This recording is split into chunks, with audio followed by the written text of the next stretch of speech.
Hello lovely people, I bought this lovely sofa for £300 and in this video I'm going to show you the methods and how I get it prepped and ready for pictures so I can get a profit off this lovely sofa. Now this sofa is a electric recliner side at this side and an open end. It's a very popular sofa that I have done before many times. It's from Furniture Village that I've seen on Marketplace, and when I've seen it I thought this is definitely worth a try because it's something that a lot of people do want if it's nice and easy in a lot of houses. Now before I went to pick the sofa up, I always like to do as much vetting as possible through text messages with the seller. So my top questions would be, is there any rips? Is there any damages? Because the last thing I want, or the last thing you want, is a rip or a damage on the leather, which is something that's extremely difficult to fix. It's something that I don't want to do and I don't recommend if you're doing sofa flipping. If you wanted a profit, avoid this. But always message the seller, say to him, is there any rips, is there any damage, is there anything I need to be aware of before you turn up? Because the last thing you want is waste a journey going to his address to check it out and there's something unexpected. I would rather do that over text message. Now, he said to me that everything's perfect, including the electric recliner, which I've tested, and it does work absolutely fine. But the only thing that he did say to me is, underneath this particular piece, there is, if I show you, one of the strings has come off. This one here, it is an easy fix. It's something that I've done many times before, but I wasn't too bothered. But what I am bothered is any damages on the leather. That's something that I do not want. Any scratches, any peels, any cracks, anything that will make the sofa either old or well used. I don't want that because that's something that will put off a lot of buyers, especially when you're trying to ask for a decent price. So something I always recommend avoid. Don't go for it, go for something else. Now, this particular one is pretty straightforward. So I will be sorting this out, putting everything back as it was, and also I'm gonna professionally clean this. Now with cleaning, I use very simple methods and it's easy for me to use. So I have this 100-litre compressor that I have bought recently. It's a used one. And also what I do is, I use a tornado gun. This is the secret weapon.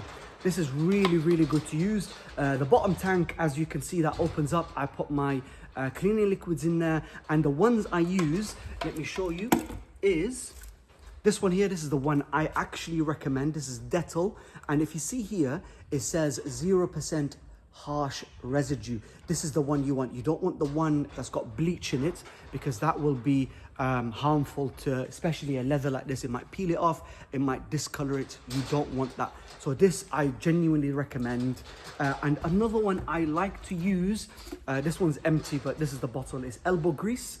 But do, if you are using it on leather, do test it first on, like, say at the back or on the side, but not directly on the seat, because if this is not good for that particular leather, you're going to be stuck, especially when you put it into prime areas like on the arm or on the seat or on the back, somewhere where a customer can see you. You absolutely don't want that. So you put it a tiny bit where it's at the back or somewhere where you can just slightly test to see if it's okay with the actual leather and even fabrics as well. But these are the two that I recommend. Anything else you don't actually need. None of this varnish or any other ones, I genuinely don't recommend it. I have used them all, but these are the two that I simply recommend if you're doing sofa flipping or you want to clean your sofa. Get them two, absolutely perfect. Now, I'm gonna go over the process of how I'm gonna do it. I'm gonna do as much documenting as possible, and then once it's done, I'm gonna take it over there, which is right over there, where my photo booth to take pictures, and then I'm gonna get it listed. But yeah, watch this video if you want to see how I prep this lovely sofa. Thank you so much. So the first thing I'm going to do is fix this metal string that's come off from underneath one of the sections. Now to do that, I need access to wherever that connects, which in this case is all these staples need to come off so I can have as much area access as possible to see where that connects and to be able to put it back exactly how it was and for it not to come off. Now the tools I use is these two. This is a nail remover or a staple nail remover. Very handy. I bought this from Screwfix. It's really cheap. It's like probably £4 or £3.50. Very handy to use if you're doing upholstery, or if you're doing sofas, sofa flipping. Very handy to use. And another tool is this mini plier that I use. You can use other pliers. I've got this one here. This is something that you can also use, but a mini one is really good. Staples come off. This is to make sure they're fully off. I get them all in one area. They go in the bin, and then I'm gonna access to where that goes, get it fixed, and then to the next stage. Thank you.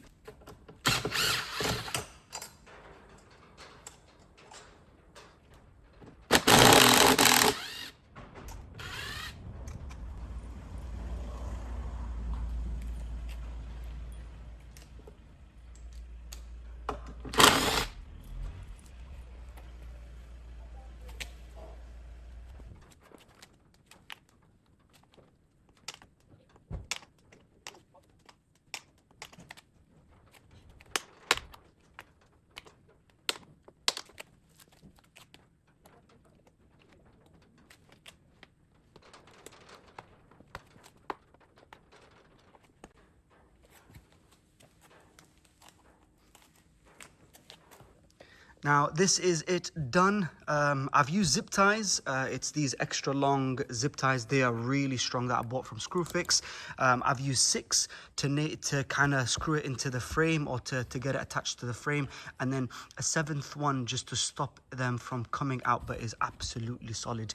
The proper way of doing it is to probably strip it all apart, because whoever's done this, they've nailed it from the other side when the form and the fabrics and the leathers weren't there.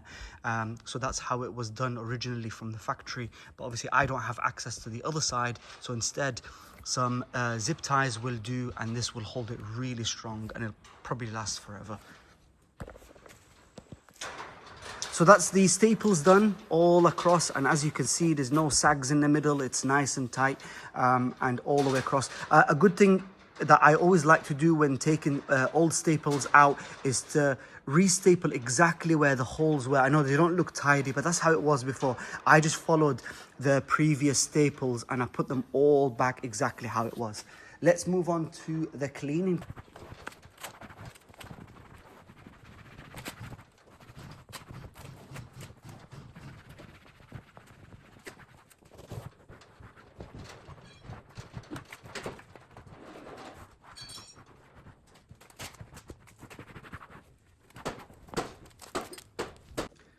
Now I flipped the sofa on its back, and look at the amount of dust that's accumulated underneath from the previous owner. Now this is something that I will clean really easy with this. So take a look at what it does. If I start on this section, very easy.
Finally, it is done. I've done the fixing that it needed and it's been cleaned and prepped, ready for pictures in my simple, cheap setup that I've got right now.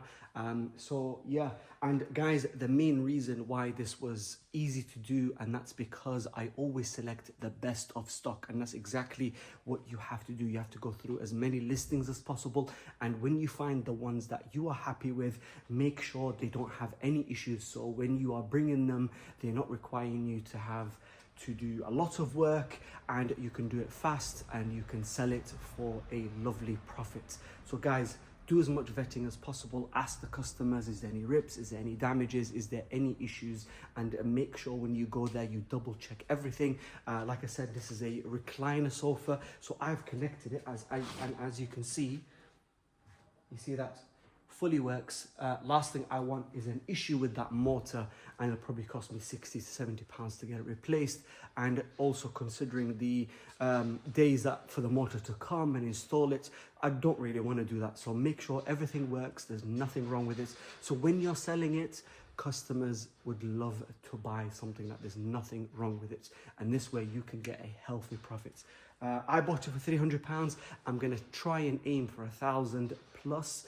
Let's see how it goes. I will document the selling and the potential delivery for this lovely sofa, and yeah, let's hope we make as much money as possible. And guys, most importantly, if I can do it, you can do it. I'm by myself, I'm using basic tools, and I am on a budget doing all this to make a living.